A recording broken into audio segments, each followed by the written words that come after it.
So hello, Ivan. Lovely to see you and to connect with you in this way.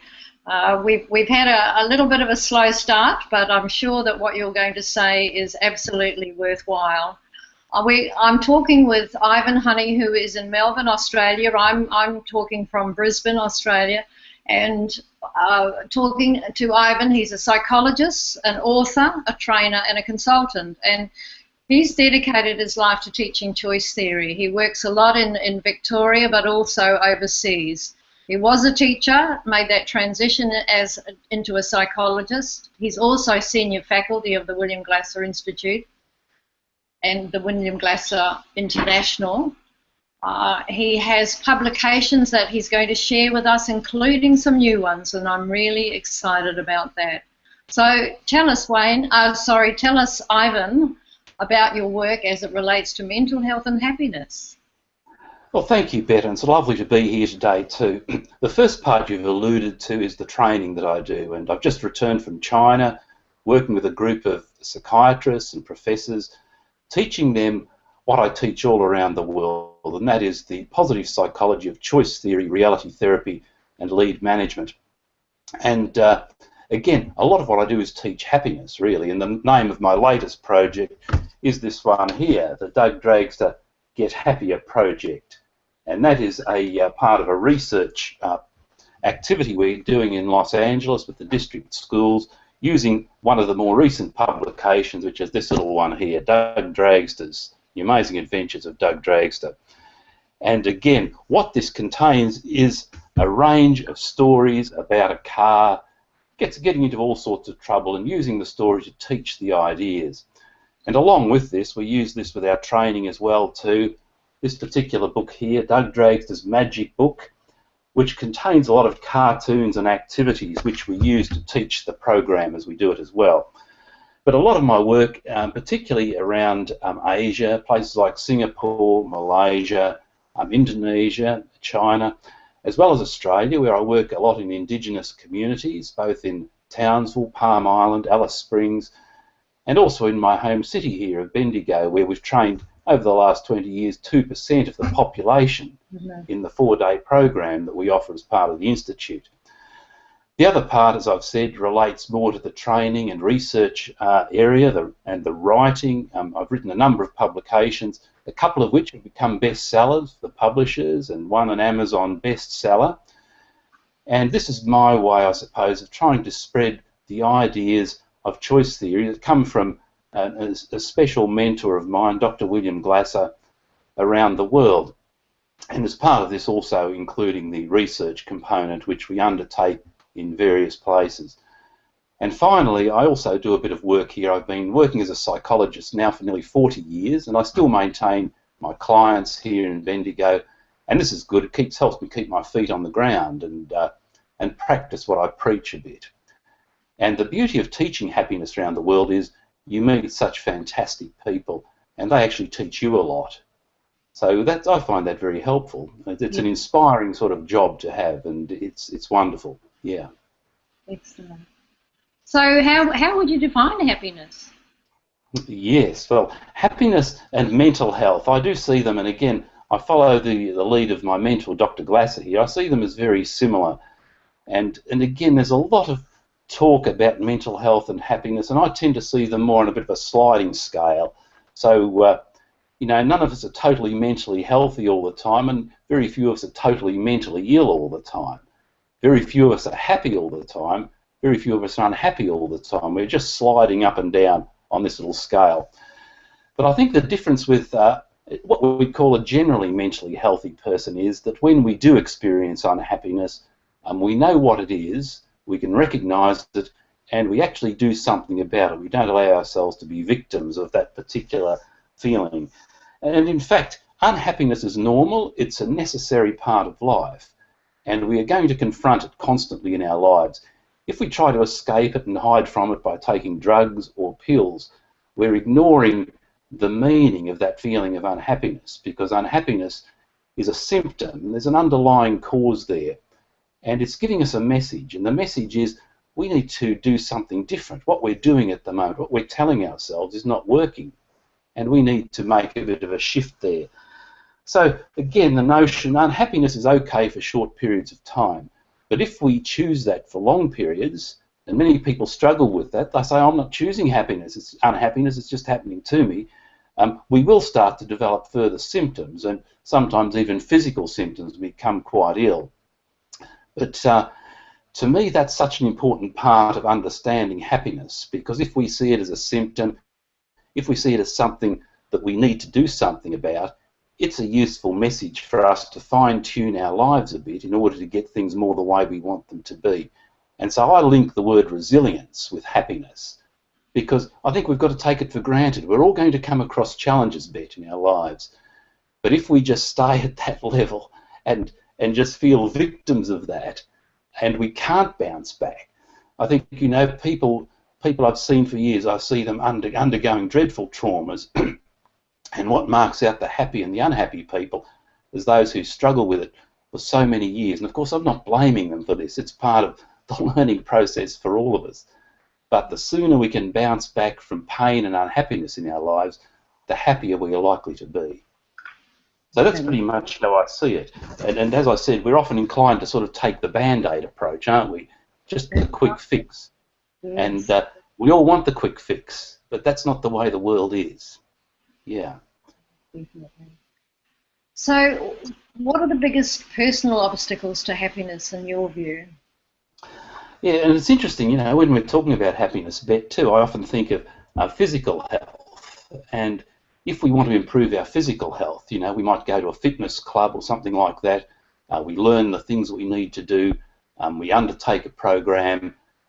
But when we talk about mental health, within our culture, we're more inclined to focus on mental illness, on the symptoms of unhappiness, and in doing that, avoid looking at what it means to be happy and what the skills are in order to be happy. And just getting rid of some painful symptoms in our lives doesn't necessarily take us towards happiness. These are a totally different set of skills. And I think it's also important to differentiate happiness from pleasure. And pleasure, I think, is part of happiness, but we habituate to pleasure. It's a bit like the first ice cream is delicious, but by the time we've had 10, we are feeling slightly sick.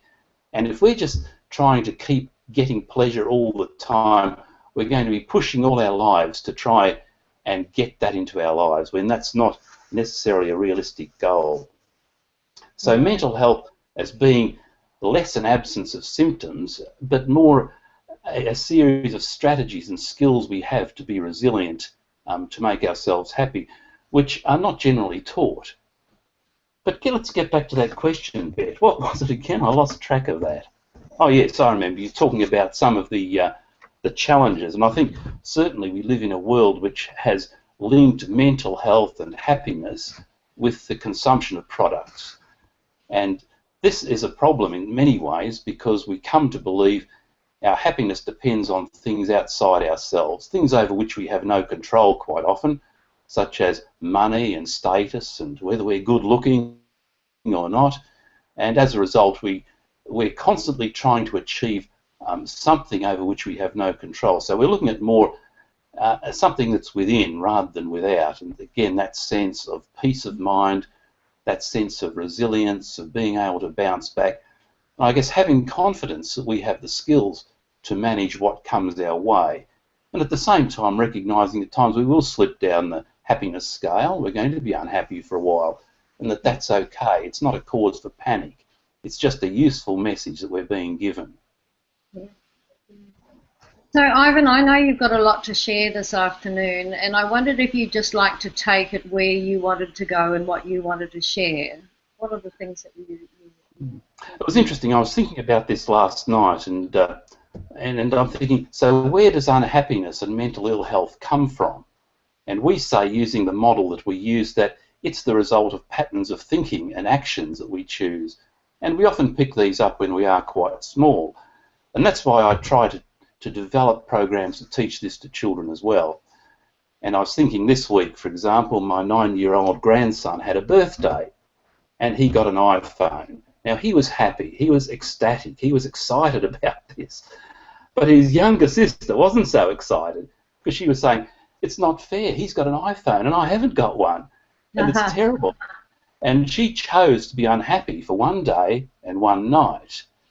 Now, I think, what was the purpose of this behaviour, Bette? You know, the purpose for her was to guilt her parents and hopefully, through her unhappiness, convey to them that they needed to get her an iPhone as well.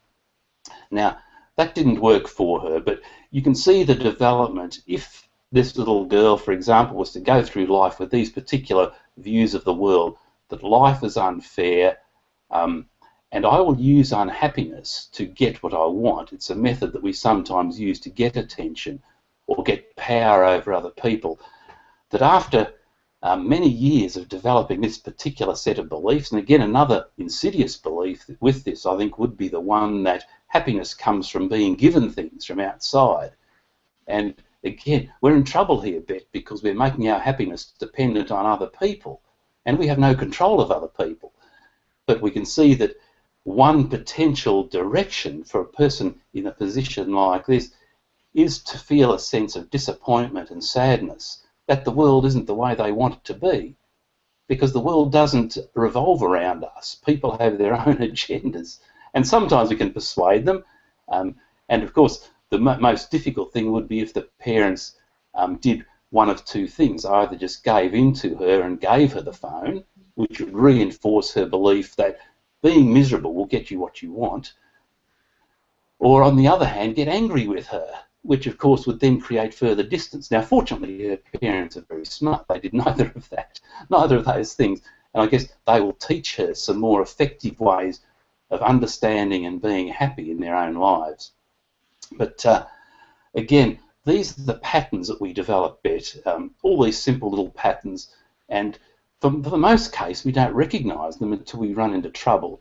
And that's the advantage of being able to experience unhappiness, because it gives us the opportunity to reflect on our patterns of thinking and our behaviour and consider whether it's worthwhile or not. Is this working? Is it taking me closer to where I want to go, or is it not?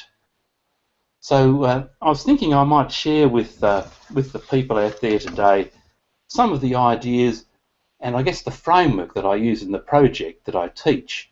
And I'm going to do try a little screen share here with you, Bette, if I possibly can. Lovely. And just use this as a bit of an opportunity to, let me see, I need to get it up here.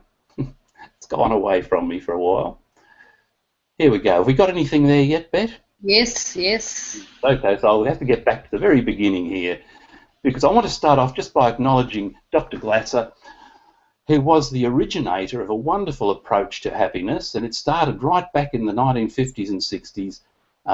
He called later choice theory and reality therapy, and he was the inspiration, I guess, for myself and for you, and I know for many other people, to actually start teaching his particular model as to how we can get happy. And his vision was to teach the world choice theory, because it is a method of happiness that we can use, that's simple, and we can teach other people to use. And I've been delighted over the last 30 years to be able to teach this to so many people around the world and see the difference it's actually made in their lives. So he was a pioneer, I believe, an enormous contributor, not only to the strategies for getting there, but to provide us with a framework for understanding this. And we know that from the beginning of time, and can you see this new slide? Yes. Yes, that's right. And from the ancient Greeks, they've thought about life. What's the best life? What is a good life for us? What's it look like? And we all come up with roughly the same ideas, that it's about being happy, it's about living life in peace, as John Lennon talks about here, and that continual attempts, I suppose, to help create a world that's going to be more peaceful and more connected. And one of the other, people might say, a dreamer like John Lennon is the Dalai Lama, who's a present-day thinker on this, and he says, it's very clear, I have a dream that the world will become a really happy human family. And then he talks about how it's going to happen. It's going to happen through education, by teaching holistic and realistic thinking. And he says we can actually develop oneness of humanity by doing this. We have often the other great leaders and thinkers of the last century, people like Nelson Mandela, for example, who sees going to say education. that it's very much like Nelson Mandela as well. Yes, definitely. Yes, absolutely. And he sees education as the key to human personal development. And here's Dr. Glasser. Here's a photo of him as well. And he says this very clearly. He says, we have to go beyond therapy and focus on prevention by teaching people choice theory. As he says, it's teaching, not treatment. Choice theory can be taught to both students and teachers. And when I read this many years ago, I was really encouraged to go out and start doing and publishing material that could actually help people do this in a very simple and easy and fun way. And I guess I think about it like this. You know, we teach children the academic skills at school, but is this enough? And we're all out there playing the game of life. And if we don't know and we don't have a framework for getting the best out of it, we're not going to be able to achieve at any sort of level of happiness that we want. And the question is, well, what if we did have a blueprint or a set of rules we could use to sort of regularly evaluate and monitor our own level of happiness? And I sort of put it like this. We expect children to play the game of life without teaching them the rules. And Doug Dragster, who's this little mythical character I've created, and his friends teach children the guidelines to live a happy, connected and responsible life. And as I said, not really a set of rules, but more a simple framework. And as a society today, we are paying a terrible price, an enormous price, for our neglect of teaching and learning those skills. Let's just quickly have a look at a couple of them. And we've had this over our television sets over the last week. Right. And it's no 1 in 4 young people have experienced a mental disorder in the past 12 months.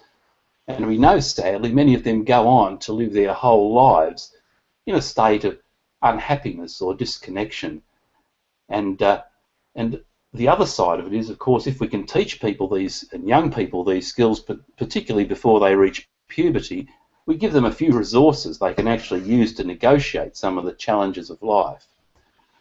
In schools, our problems are very similar, and some people tell me that this is an underestimate. 4 in 10 teachers report very high levels of occupational stress.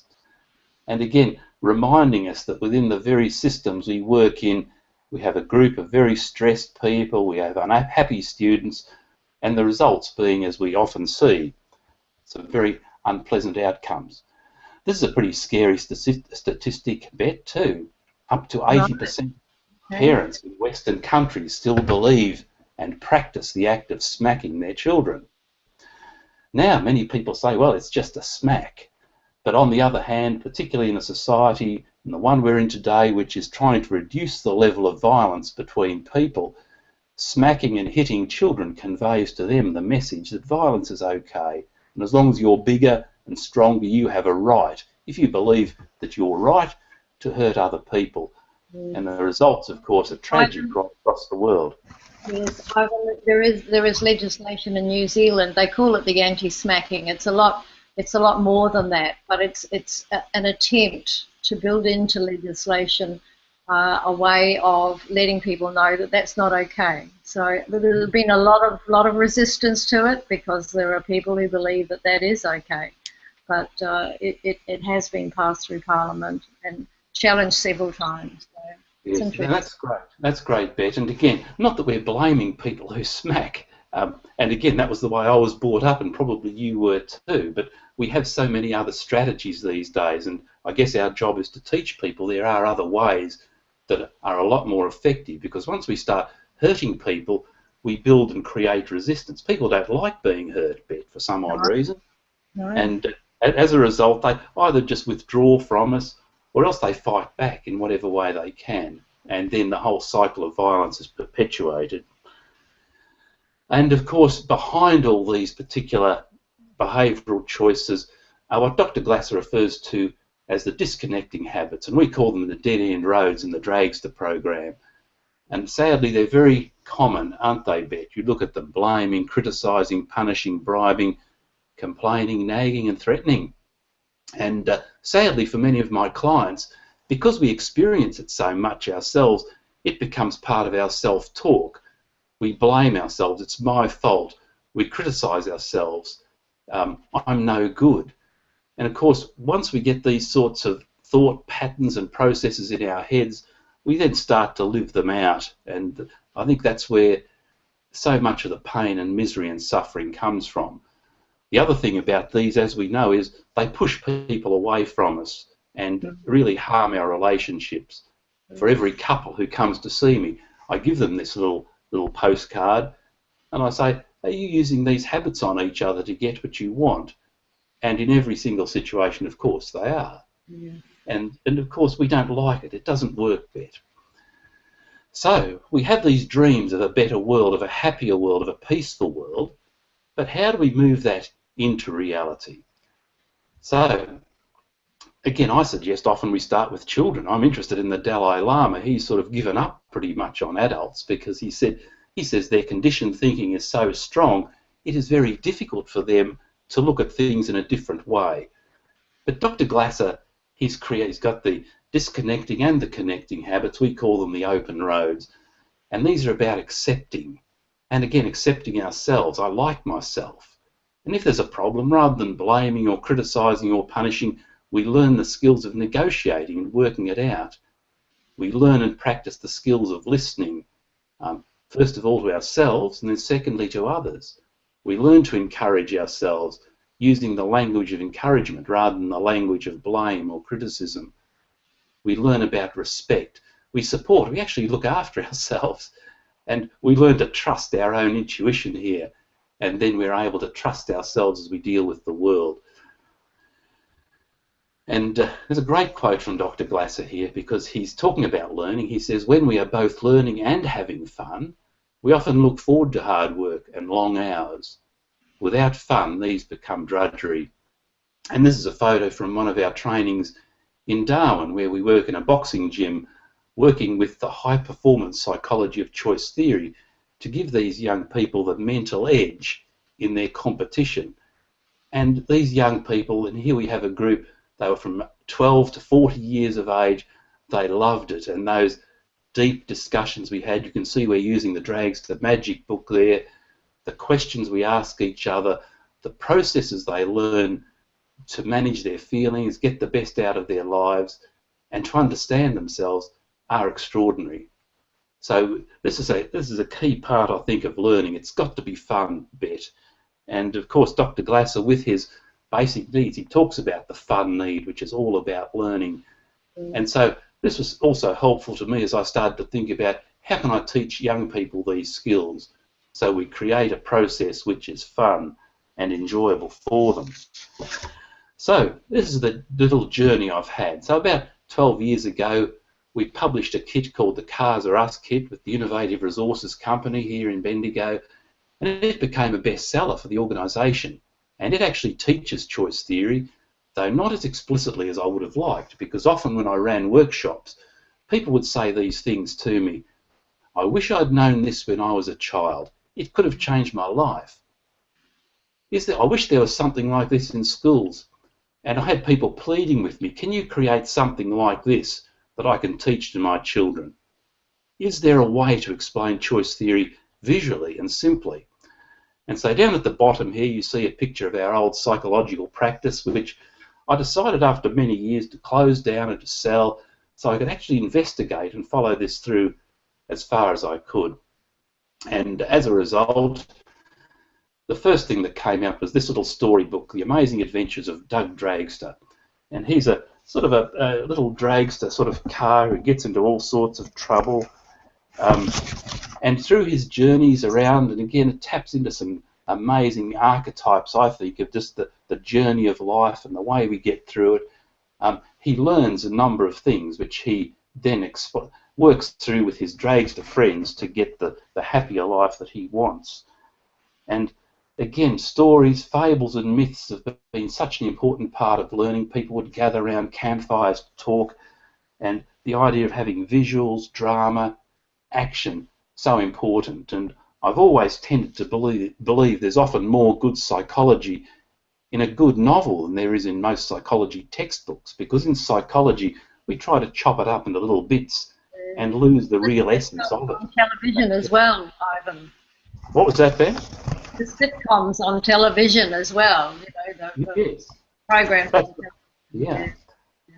Yeah, so this dragster model is the same one that I teach adults, and I talk about it and saying, well, there are 7 things we must know in order to create a happier life. And I'm just going to give you a quick run through this, Bet, in 5 minutes or so. And this is just a framework, Bet. It's not telling anyone how they should live their lives, but it's giving them, and giving all of us, I hope, something we can use as a basis for making good decisions. Now, we've already talked about number 1, which is the open and dead-end roads. How do I create great relationships and feel good about myself? And so the idea that we're travelling the road of life, and we always have a choice. We can always head down the open road or the dead-end road. It's up to us. And that's why teaching young people, and of course older people, about this, because people are excited when they come across this idea, because all of a sudden things that have been in our subconscious suddenly is out there in front of us. And we realise we spend so much of our time on the dead-end roads and they will never work for us. And so recognising what's going on and being able to make the shift is such a key part of this open and dead-end roads. And we know that if we're going to be happy using those open roads, accepting ourselves and others, developing good relationships, listening, negotiating, developing this peaceful life is a hallmark of someone who's mentally healthy. Second component, so we're in our car now, Bet, and here's the windscreen, and this is how we view the world, really.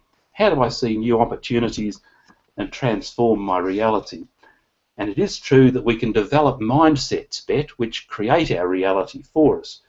For example, I can have a problem sort of mindset, or I can have a solution mindset. I can focus on the scarcity in my life, or I can focus on the abundance. And in so doing, as we know, we attract that to us. We attract to us the way we think, the way we view it.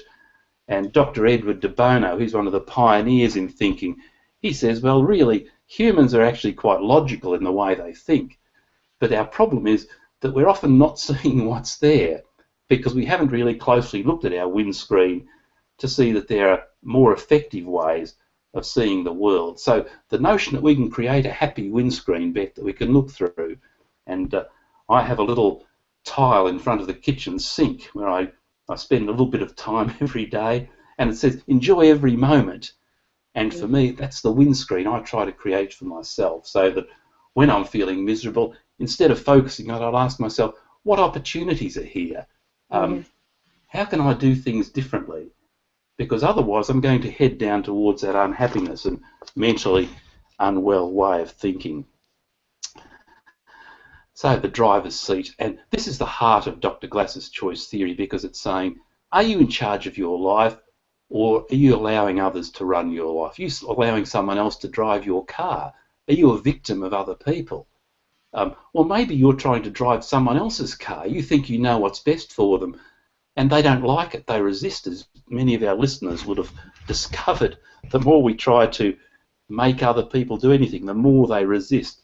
The further apart our relationships go, and the more resistance and pain we're going to experience. And this belief, to me, is the heart of misery, that our happiness is somewhere out there rather than within us. That in the face of even the most dire situations in life, we always have a choice. And we can manage things in a very different and a much more empowered way if we choose to be in control. And I know for my clients over the years, they really change once they get this idea that their misery is not caused by other people. Our misery is caused by ourselves and the way we're dealing with it. That we always have a different choice as to how we can deal with it. And if we focus on other people, we can't change them. The only person we can change is ourselves. So this is really the heart of the whole model.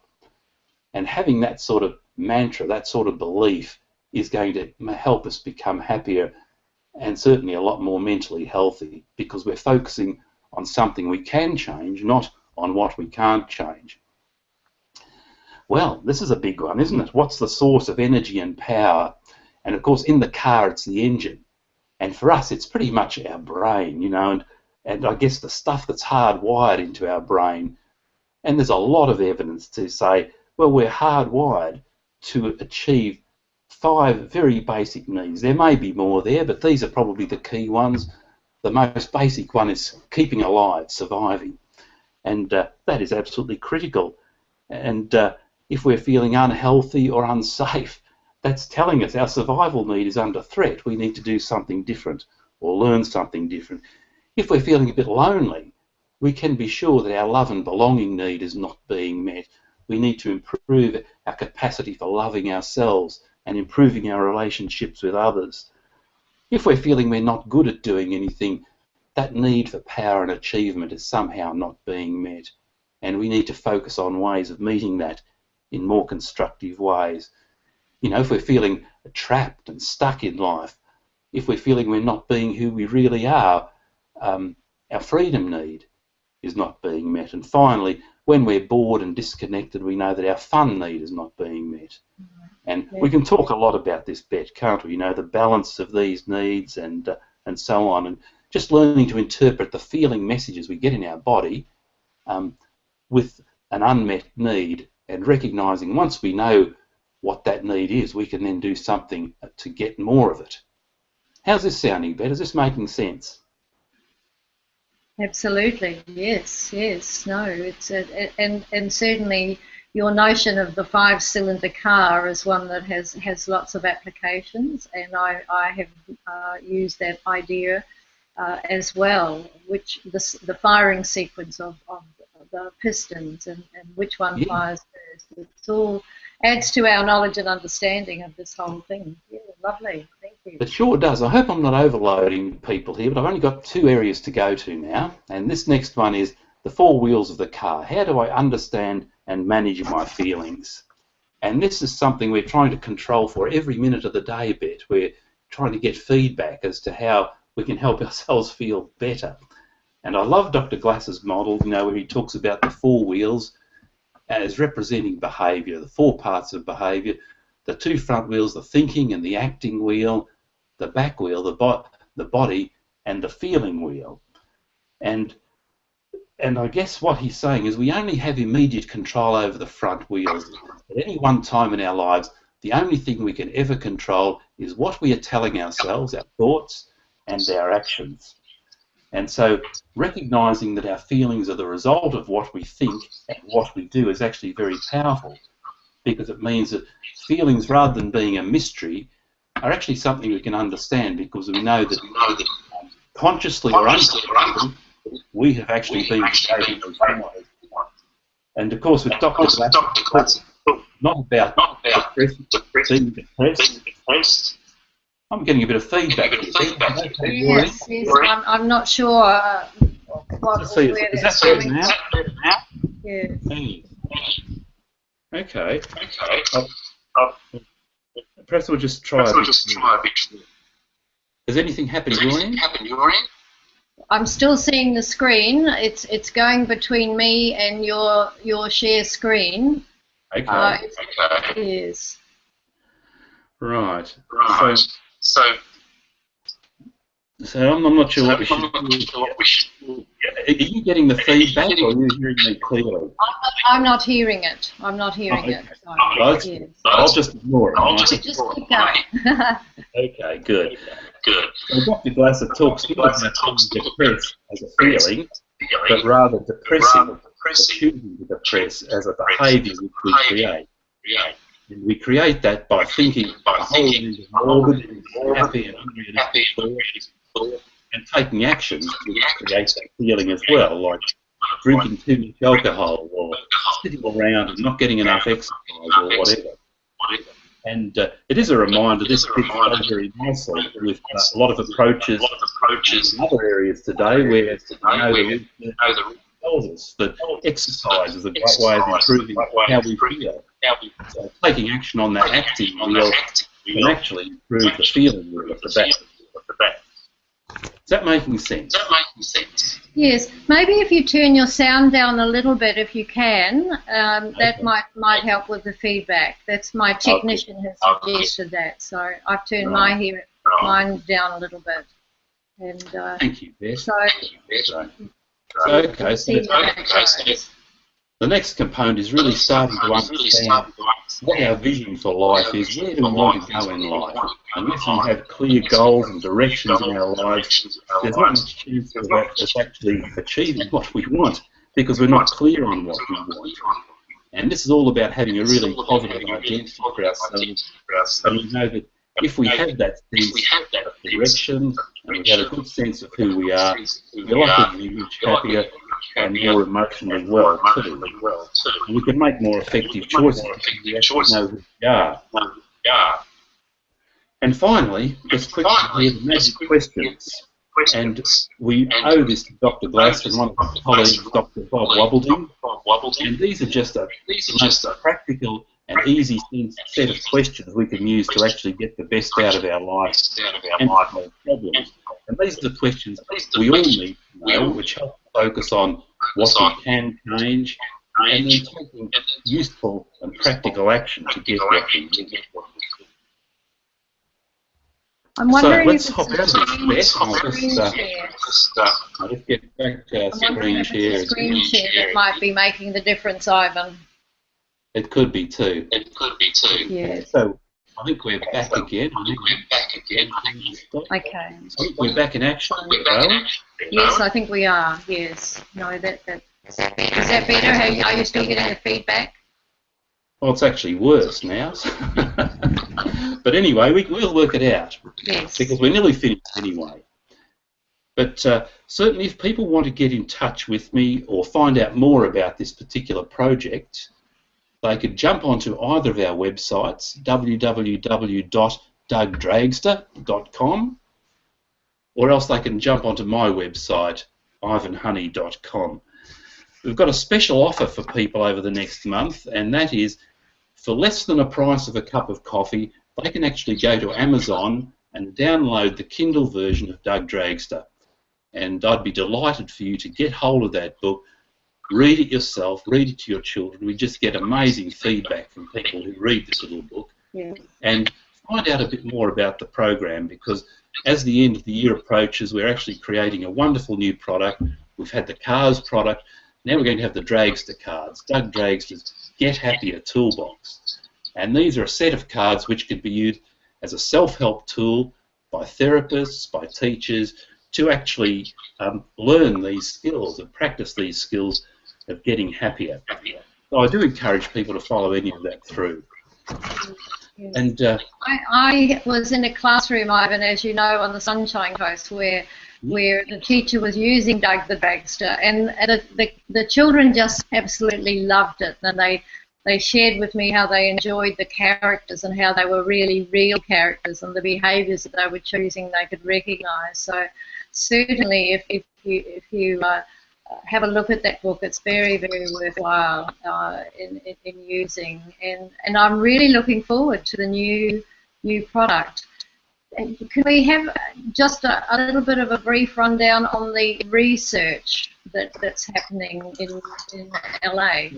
oh, sure. Now this is a pilot project, but it's going to be worked through the university. We actually have students from the university coming and working with small groups of children, reading the book, talking about the story, and basically having a bit of fun. And it really is a multicultural thing. The author here is Australian. It's being run in the US, and we have a Slovenian friend of ours who's actually in there coordinating it. And look, I'm hearing great reviews. I just had an email this morning and some photos from the school where the principal and the lady who's coordinating are reporting back on the outcomes. Things are already well on track here, Bette, and we have a number of other potential research areas too. And we, of course, if anyone's interested, I'd love them to contact me, and we can certainly support them in setting up such a project. Excellent. No, that's really good. So just finally, what would you like the audience to take away from this interview today? Well, happiness is a great topic, I think, and I'm so pleased to be part of this summit here, Bette. And I always think, always focus on what you can change, because once you just focus on that, you eliminate 90% of your problems, because all we can ever change is what we think and what we do. And you know, we hear people saying happiness is a choice, and it just sounds a bit trite in some ways. But unfortunately, it's true. Or fortunately, it's true, because it means we're not victims. We can actually choose it. But my passion, of course, is helping people recognise or get a bit more information, a bit more knowledge, because the more knowledge you have, the better choice you can make. And just to say someone, just go out and be happy, make some good choices, well, it's not necessarily helpful unless you have some knowledge about how to go about it. And that really is where I want to spend a lot of my time over the next little bit, Bette, and that's what Doug Dragster is all about. So thank you so much, Bette. It's been lovely talking to you and sharing some of these ideas. And lovely to have you on, Ivan, and your wealth of experience and your creativity is always been amazing. I've always enjoyed speaking with you at conferences and hearing what you're up to, what you're working on, and your lovely daughter Beck, and so it's been a real pleasure to have you.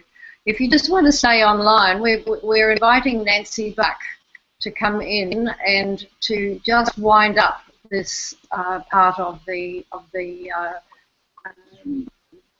program, the mental health and happiness.